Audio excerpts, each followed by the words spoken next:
Hello, hello, my love. I hope you are doing so well. Oh, my tender ravioli. Can you believe it? Today marks 300 episodes of Feminist Wellness. That's 300 weeks of deep dives, real talk, and science backed no BS insights to support you on your journey to healing and empowerment. And let me tell you, this milestone, it's not just a number.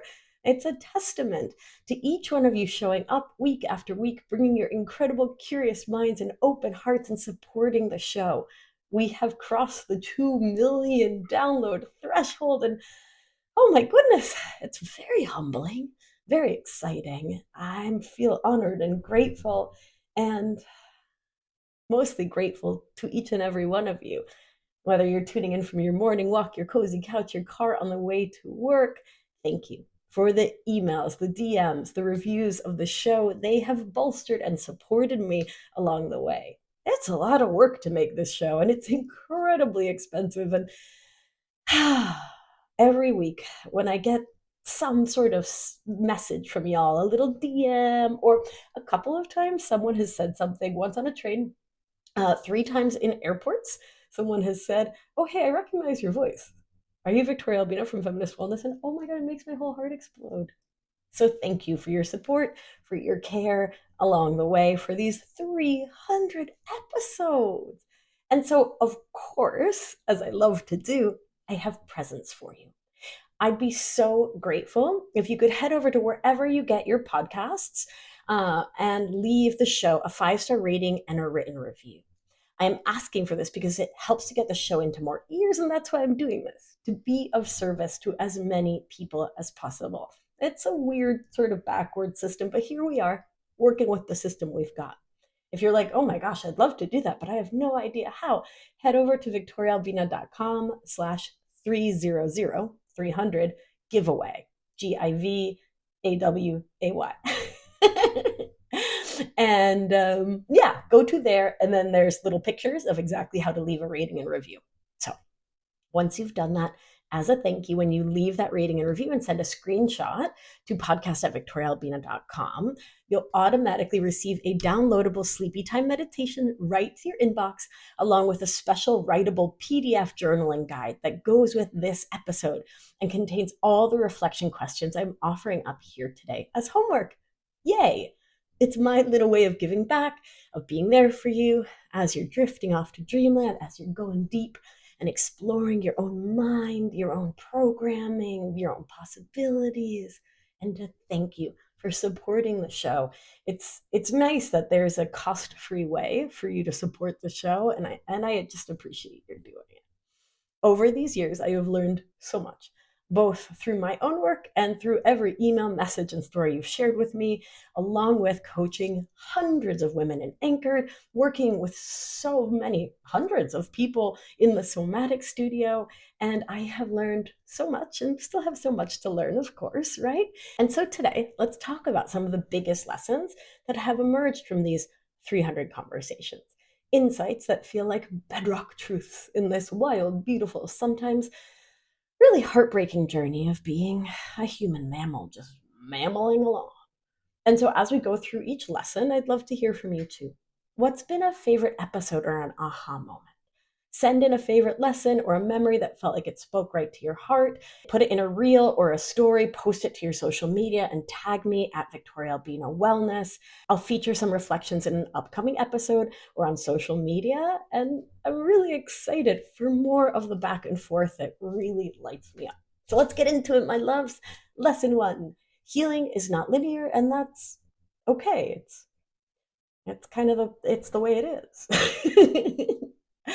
So one of the deepest realizations we come back to again and again is that healing isn't some perfectly straight road with clear signs and predictable outcomes. I can't tell you how many times folks have frustrated said to me, "Oh, I can't believe I did that again." Or have asked silly goose questions like, "Am I behind? Shouldn't I be further along by now?" And my darling, those questions themselves is often where the healing begins, because there's no behind or ahead. The nervous system doesn't work in timelines or benchmarks, and it certainly does not care about linear process. That's just not the way it works. Neuroscientifically, which is such a great word, our brains and bodies aren't designed to work in a straight line, sort of in general, but especially when it comes to healing and rewiring. When we experience setbacks, it's actually the brain's way of testing new patterns against old, familiar ones, a process called reconsolidation. This is a vital part of neuroplasticity, our brain's ability to rewire itself over time. Socially, the narrative of a linear path to healing is deeply intertwined with capitalist productivity and patriarchal ideals of perfection, telling us we should achieve everything in a smooth, uninterrupted climb like we are robots in a factory. The work I do in Anchored with my clients and here on the show is to help us gently unravel these beliefs, supporting each of us in embracing a journey that isn't about reaching a fixed endpoint that doesn't exist, but continuously growing, expanding and shrinking, shrinking and expanding with compassion as our guide. When we stop expecting a smooth, direct path, we're actually learning to stay with ourselves through the messy, uncertain parts of life.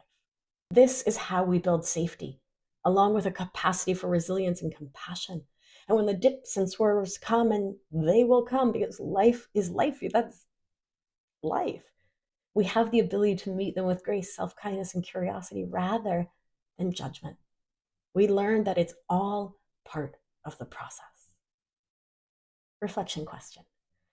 When was a time you felt like your healing, your growth, your rewiring took an unexpected turn, only to later see the growth it held for you? What did you learn from being gentle or staying with the process?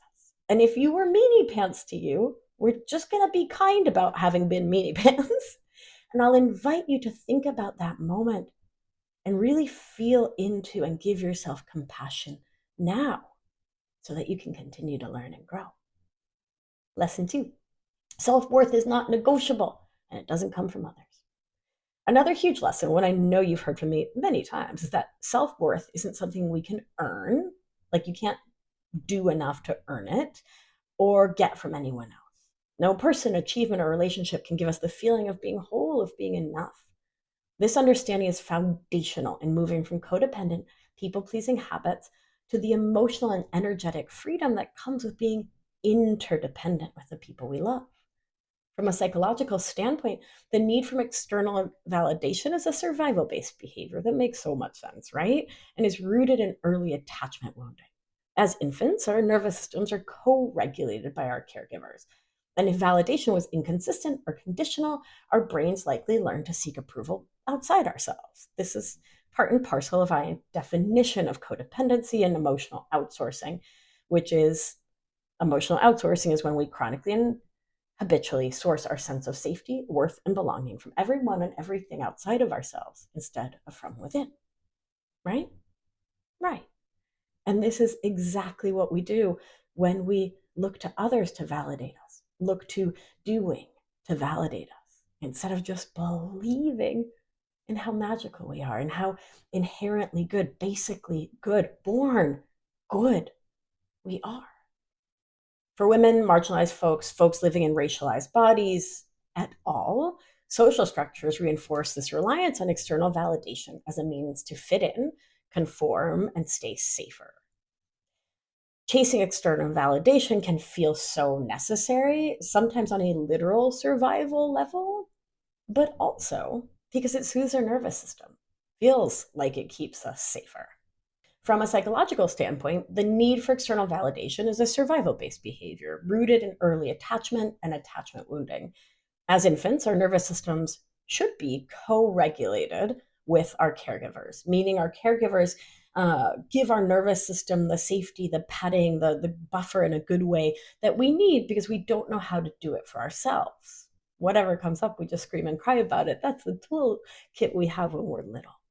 So, if validation was inconsistent, conditional, if our parents were emotionally immature or unavailable, unskilled, if they didn't know how to attune to us in the way we needed, our brains and bodies may have learned to seek approval outside of ourselves by chasing them, trying to get them to take care of us in ways they weren't.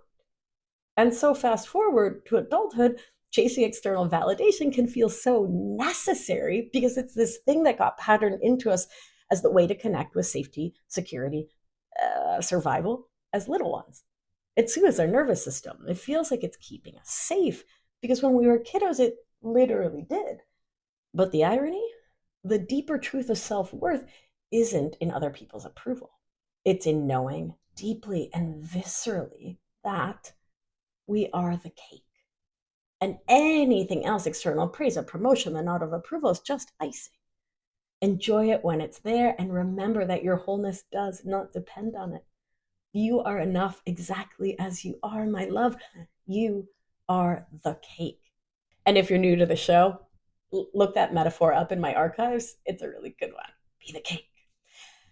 Anchored is designed all around this. It is a place where we practice the profound act of reclaiming self worth as an inner resource, an act that not only rewires our nervous systems, but is also a resistance to systems that seek to keep us small or dependent on outside approval. And of course, it's vital to say for women and marginalized folks, folks in racialized bodies, social structures reinforce this reliance on external validation as a means to fit in, conform, and literally stay safe. So, lest we throw stones at others or ourselves, be inquisitive, be curious about why someone might be seeking validation the way they are. Reflection question. When you think about validation, can you identify a time you looked outside yourself for worth? Can you think of a time when you found your worth within? If not, what would it feel like to turn inward and to remind yourself just how amazing you are? And if you're like, that's baloney pants. What is one amazing thing about you? Do you have great hair? I have great hair. I love having great hair. It's up right now, but it's really great hair. Do you have a great sense of style? Are you very kind to dogs and cats and other pets? Do little children love you? Can you identify birdsong from far away? My friend Karen Alroy can do that. It's very impressive. What is one thing that you can begin to believe is pretty darn okay enough-ish about you? Identify it and start to validate yourself as a habit and see how it supports you to grow. Lesson 3, our nervous system shape our experience, and we can shape our nervous systems. In every episode, whether we're talking about boundaries, resilience, love, the nervous system is at the center. It's the quiet voice telling you you're safe or you're in danger, based on learned patterns, memories, and past experiences. I've been studying the nervous system, somatics, movement for healing for over 20 years. I know it just got hip right now, but this is my jam and also my jelly, which is why the nervous system and somatics are so core to everything I do. And because so many of us walk around with nervous systems that are ready to go off and hit the alarm bell at the slightest hint of stress or discomfort. And we get to work with these systems. It is really important that we do so that we don't feel stuck in reactivity and can step into responsiveness. Polyvagal theory teaches us that the nervous system is a dynamic system, constantly scanning, neurocepting for safety and threat.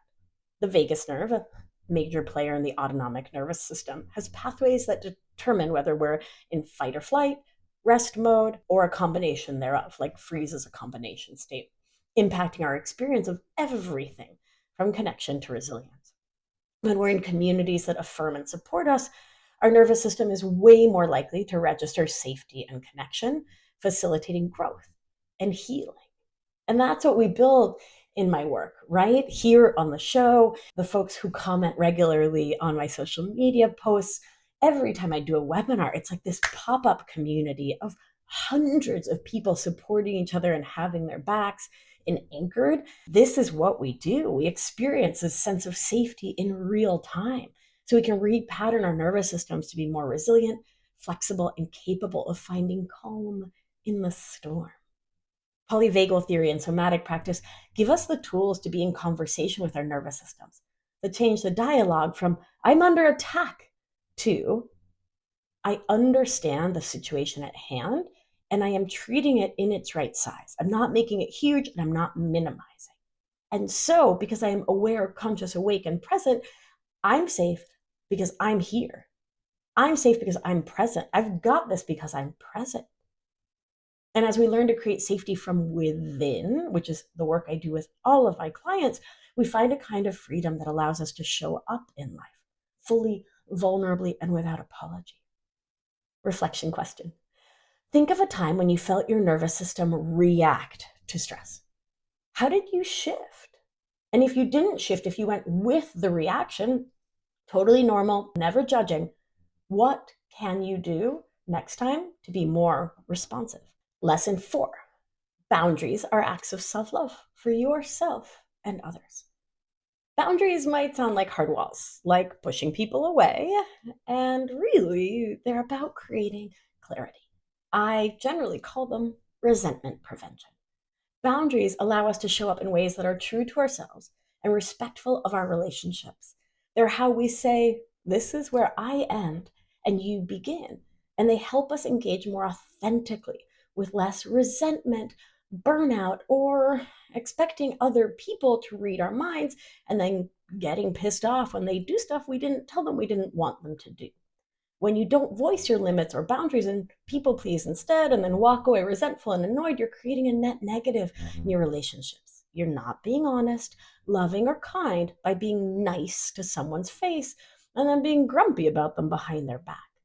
Being a clear communicator creates stronger relationships. And so, to that end, boundaries are not selfish, they're acts of community care. Setting boundaries engages the prefrontal cortex, the part of the brain involved in planning, self-regulation, and making conscious choices. Each time we set a boundary, we're strengthening this area of the brain and reinforcing neural circuits of self-respect and agency. Socially, the expectation to avoid boundaries and be nice is often stronger for women, people of color, those in caretaking roles, reflecting deeper systemic patterns. In Anchored, we unpack these cultural narratives and learn that setting boundaries isn't selfish. We talk about this on the show all the time. It's a profound form of self-preservation that allows us to show up authentically for ourselves and in our relationships. One of the biggest revelations is realizing that a boundary is not about someone else and what they do or don't do. It has nothing to do with them. It's all about you. And that is so powerful because it puts the agency back in your hands. You're not waiting for anyone else to change to feel better. You're showing up with the loving, grounded clarity that your needs matter. Reflection question. What boundaries do you feel ready to hold with love and clarity? How might that shift your relationships? What stands between you and actually setting those boundaries? And I'm going to punchline here, fear. Fear is usually the biggest thing. Fear of loss, fear of rejection, fear of abandonment. The sort of follow-up question and thing to get curious about is if someone won't be respectful about your boundaries, won't take care of you in the way you're clearly stating, why is that a relationship that you're scared to lose? Just putting it out there. Think about it. I don't know what's right for your life, but I'm inviting you to get curious. Lesson 5. Community is the healing container we all deserve. And like quick side note, I'm so bummed that the word container for like a is getting hashtag wellness. Like it's becoming part of like that like spiritual indoor manifestation hat kind of like detached from social location kind of framework for wellness, which if you're new to the show, I'm not about that. If you've been here for 300 episodes, you know I am not about that. And it's a bummer because I love the word container. Because when we're doing healing work, our nervous system needs to be oriented. And so the orienting at the beginning and the end creates like these bookmarks. No, that's not the English. Book ends. Yeah, book book ends that create that contain the experience. And so I love the word container because like it is like all right, our healing work is going to be in this Tupperware and it's not going to bleed out into the rest of our lives. We're going to purposefully open the container when we feel strong enough, grounded enough, resourced enough, right? And we're going to explain what we're doing. It's like any good ritual. It has this beginning, middle, and end where your nervous system can rest in knowing what's coming because you've been really clear about it. So, little side note, and maybe this is lesson 5A. I love the word container, and I'm wicked bummed that it's like there's so many words that get co opted by the culture vultures, and I just feel like I don't want to use them anymore because I don't work in an appropriation station and I don't want to like be part of. I think if you've been here, you know what I'm saying. Like sovereign became a QAnon word. I loved the word sovereign. Don't use it anymore. I could go on, but I think I'm going to start moving away from container, and I am lamenting this. And if you've got a really good replacement, like for real, please let me know that like does what container does, that like Tupperware vibe, but isn't like dumb. Thank you. And I'm starting there because I'm just saying the word container. And this is what comes to mind. But like in Anchored, in the somatic studio, in everything I do, it's the container that helps to create the safety that allows us to be seen, witnessed, and understood in community. And those are some of the most nourishing gifts we can receive. When we're living in emotional outsourcing, it's because we were hurt relationally. That's what all that wounding, all that ouchie is all about. And so we need relational healing to shift out of emotional outsourcing and into interdependence.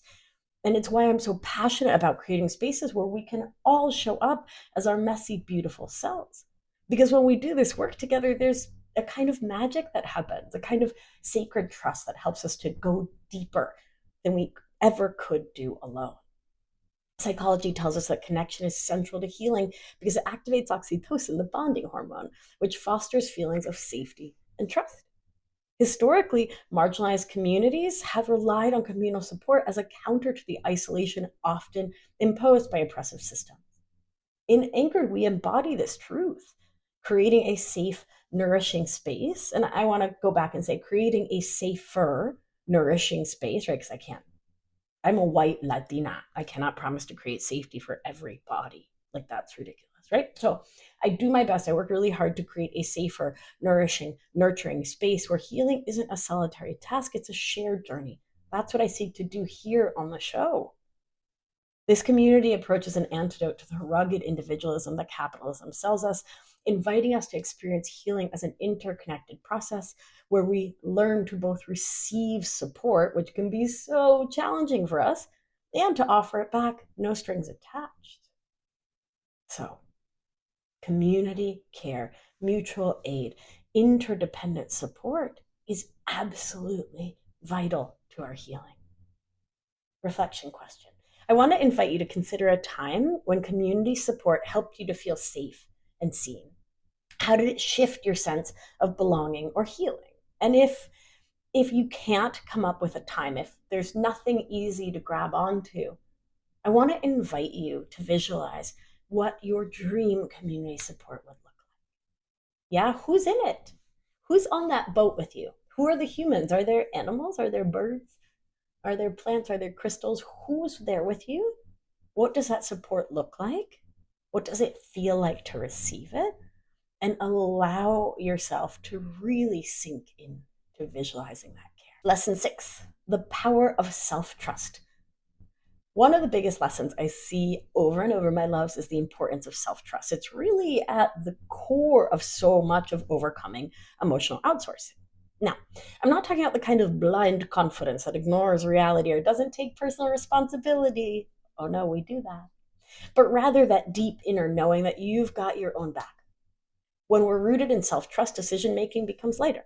We're not constantly ping ponging ideas off others to feel secure. Instead, we listen to our bodies, trust our own wisdom, and move forward with clarity. When we think about self trust, it's easy to forget just how much our early environment shaped our relationship with this concept. Psychologically, when kids grow up in environments where their feelings or needs are constantly invalidated, they learn to outsource trust to teachers, parents, bosses, and then when they grow up, to partners. Often feeling in childhood that their own judgment is less than or unreliable. And yeah, that fast forwards into adulthood if we don't learn to rewrite that trope. Through a nervous system lens, the practice of self trust is a gradual process, aka kitten steps, of re regulating our internal cues building up the neural pathways that signal I can handle this and I am enough. In my work in Anchored Somatic Studio, and here I seek to provide that safety and that space to explore these cues, to unlearn those old messages and rewire for deeper self confidence. This self trust isn't something we just wake up with one day, it's something we build, especially when we're surrounded by others who are on the same path, practicing in a community that holds us accountable for our growth. And in so, when we trust ourselves, the need to people please, overfunction, outsource our worth, it begins to fall away. Journaling question. When you think about trusting yourself, what small kitten step sized acts of self trust could you begin to nurture daily?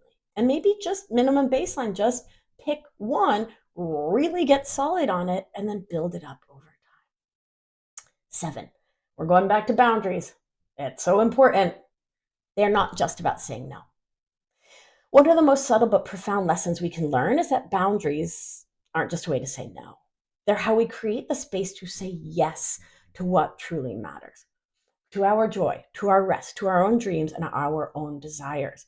In a world and a mindset in emotional outsourcing that's always pushing us to do more, be more, serve more, put ourselves last, boundaries are a way to reclaim our lives. Neuroscience shows us that every time we set a boundary, we're not only protecting our emotional space and peace, we're also reinforcing neural circuits for self-worth and self-advocacy. It's no wonder boundaries can feel so tough, especially when we're socialized to prioritize others' needs over our own, be it family obligation, caretaking roles, or the expectation to be endlessly nice. When we say yes to ourselves through boundaries, we're engaging the prefrontal cortex, the area of the brain responsible for decision making and self control, and signaling our nervous system that we're safe in our own care. Anchored supports folks in reframing boundaries as acts of self love and in repatterning the nervous system to find calm and grounding in each yes to the self. My angel, I'll invite you to think of a moment when setting a boundary allowed you to protect something important to you.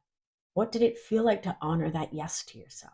And as always, if you're like, what? I don't think I've ever done that, visualize it, feel into it, get present to what it would be like to set a boundary for your own care. Lesson 8, feeling your feelings is the gateway to true freedom. With a little caveat of making sure that you feel safe with yourself and not pushing your nervous system beyond what it's capable of. Absolutely, duh, right? Thank you. So we live in a culture that tells us to power through emotions, to fix them, or worse, to avoid them altogether. We're sold a lot of stuff to help us avoid our feelings, right? From booze to more caffeine to movies to Netflix to doom scrolling, on and on and on, right? But the truth is, emotional freedom isn't about never feeling difficult feelings. It's about being with them, really snuggling them, welcoming them, appreciating them, and then allowing them to move through you without getting stuck with them.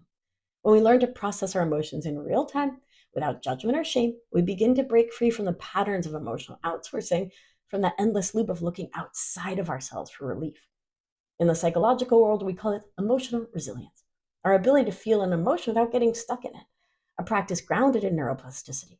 When we avoid feelings, we're actually reinforcing stress circuits in the brain while feeling our feelings, even the tough ones, obviously within the context of having oriented our nervous system, having found some grounding, feeling safe to do so, creates flexibility and strengthens the pathway of emotional regulation, right? And that happens when we're oriented, when we're grounded, when we're present and here.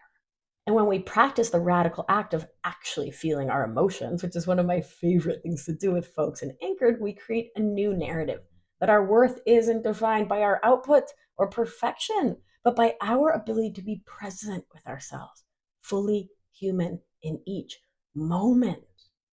Oh, I gotta tell you, the freedom that comes from letting yourself feel fully, it is worth every moment of discomfort.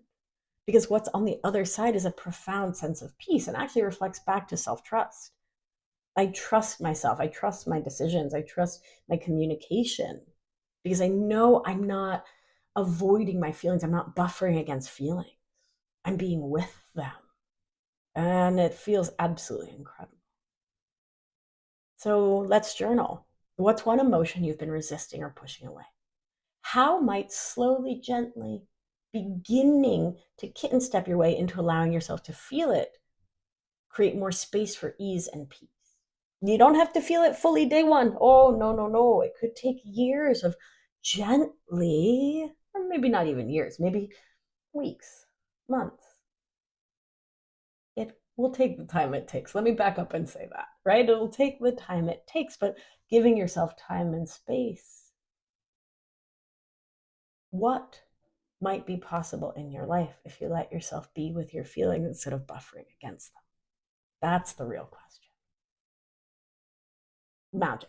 I'm just like, the answer is magic. Lesson 9, healing happens in layers. Be patient with your process. So, something I see time and time again is that true healing isn't a one and done experience. It unfolds in layers. So, this is expanding on healing isn't linear to say that we might come to a place of understanding or resolution and feel really solid, really good. Wow, look at me growing. Only to realize a few months later that there's still more to explore. We might fall right smack on our proverbial snout. And we get to get up, right? And realize that that's not failure, that's growth. This process can feel frustrating if we're in a rush to get it over with.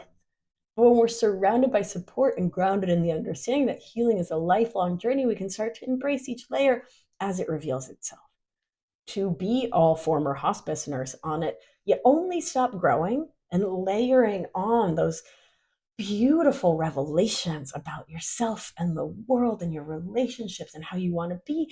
That stops when you're dead. So if you're alive and you're growing, congratulations. It's a beautiful thing. Please don't wish for it to end, for the growth to end. It's better to be here and layering it on, I promise. Polyvagal theory shows us that our nervous system remembers everything, each hurt, each moment of safety or threat, and it also remembers the beautiful things, right? There's a part of us that remembers the beauty, the support, who made us feel safe and how. Healing by nature is a process of unpacking and recalibrating those moments and responses layer by layer. This isn't just a slow process for the sake of it, it's essential because our brain and body need time to integrate new patterns of safety and trust. We need to pendulate and titrate. And if you're like, what is that? Come to Anchored. I'll teach you all about it. It's somatic experiencing. Oh, I love it. For many of us who carry intergenerational or systemic trauma, allowing this healing to slowly unfold is an act of reclamation, of unlearning the patterns that colonialism, patriarchy, and other oppressive systems have imprinted on us. It is my goal to provide each and every person I work with, and you all through this show, space to hold each layer with care, honoring that our healing is a journey, not a destination. So I'll invite you to reflect on a recent growth experience that surprised you. What new insights or layers did you uncover, and how can you honor this ongoing journey? I want to invite you to think of a thought that you're going to say to yourself when your brain says it's classic, ugh, this again, ugh, I can't believe that I'm working through this again. Like whatever it says to try to sort of kick you in the knee about the fact that your healing is layered, think of a thought right now while you're chill, while you're easy, while you're not upset that you're going to say to your brain, hey, brain, healing is layered. Nothing's gone wrong here. We're doing great. That's what I might say. So you figure it out for you. Lesson 10, you deserve joy just as you are. This might be the most radical lesson of all. Like you don't have to earn your joy. You don't have to achieve a perfect life to be deserving of peace, rest, respect, being honored, happiness. You don't have to prove yourself to anyone, not even to that inner critic. And yet, for so many of us who have been trained to believe our worth lies in our productivity or in serving others to our own detriment, this truth can feel hard to embrace. Neurobiologically, our brains are wired for survival first and foremost, not joy. This is especially true for those of us whose nervous systems have been shaped by systemic inequities, where scarcity and hypervigilance can become the baseline. as in families where emotional outsourcing, our codependent, perfectionist, and people pleasing habits are part and parcel of the family blueprint. The brain's default mode network, which influences self perception, often reflects back the narratives we've internalized from the world around us. I'm only as good as what I achieve, or I'm only worthy when serving others, run like the that ticker tape in New York in Times Square. It runs like that subconsciously, of course, as the influence for all of our conscious thoughts and the thoughts that we then put into action in life. My work is about helping us challenge and rewire these beliefs, creating new neural pathways that embrace joy and self worth as non negotiables in all of our relationships with ourselves and others. It's about building the muscle of rest, play, and worthiness, the kind of resistance to the grind culture that capitalism perpetuates, reclaiming our joy as a birthright. In my work, in Anchored here on the show, we're not just learning to heal, we're learning to welcome joy back into our lives. What are we doing all this for if not for more joy, my beauties? And so it's really about reconnecting with what makes you feel truly alive, giving yourself permission to rest, to play, to dream. And this is perhaps the most important work of all, because when you know you deserve joy, you can begin to create a life that genuinely fulfills you. Not because you're striving or earning it, because you know deeply that you're worth it. So, my angel, what are simple everyday ways that you can invite more joy into your life without feeling like you need to earn it? How would it feel to claim joy as your human birthright? What are the simple, free, accessible things in life that can bring you a little spark, what Deb Dana calls a glimmer for your nervous system? What about flowers or clouds? What about walking past a cute dog? Oh my gosh, what about an adorable little squirrel? Right? What about seeing, oh, I saw a classic MG Spider drive by me the other day. I love a classic car. And that brought me quite a bit of joy. Right? So it doesn't have to be complicated, expensive. It's not about buying stuff, it's not about consuming. It's about being present in your life, in your body, and finding that chispa, that spark, that joy that for me is the reason why we're healing. I love shadow work. I've done so much shadow work. I've been all up in the shadows and my angels. I'm here for the joy, my tender, tender, tender ravioli. So, what can you do to support yourself, to bring just a little more joy into each and every day? Thank you for being here. Thank you for joining me. Thank you for your bravery in continuing to listen to. I know a lot of these episodes can be very challenging, very affronting, can really ask us to take a deep, hard look at who we are and how we've been relating to self and the world. Thank you for your curiosity. Thank you for the love. I have a ton more lessons learned. I'll share them soon. Thank you for giving the show a rating and a review. I really, really, really, really appreciate it. It really helps to get the show into more ears. It's such a weird system, but the more ratings and reviews, the higher it appears in the search function on the podcast apps, and so people are more likely to find it. And I put a lot of heart and soul and money into this show, and I really want it to help as many people as want it. So, thank you. Here is to the next 300 episodes, to more growth, more learning, most importantly, to showing up for ourselves and each other. My beauty, we are in this together. And if you would like my expert support to continue your growth, to really take not just these 10 lessons, but all the lessons from the last 300 episodes and build them into the fabric of who you are, to stop feeling so anxious all the time and to bring in more joy, to make decisions with ease, to live in your authenticity, to not just feel like you're living from the neck up, but to really be embodied and somatically present. I just realized why one of the lessons should have been thinking isn't everything. We need somatics. I'm going to do another lessons learned episode. I'll do it soon because that's the crux of my work, isn't it? But anyway, if you want to live a fully embodied life, I would love to welcome you into Anchored. We are enrolling into the end of November. So when you're hearing this, it's kind of your last chance to join this current cohort, the November 2024 cohort.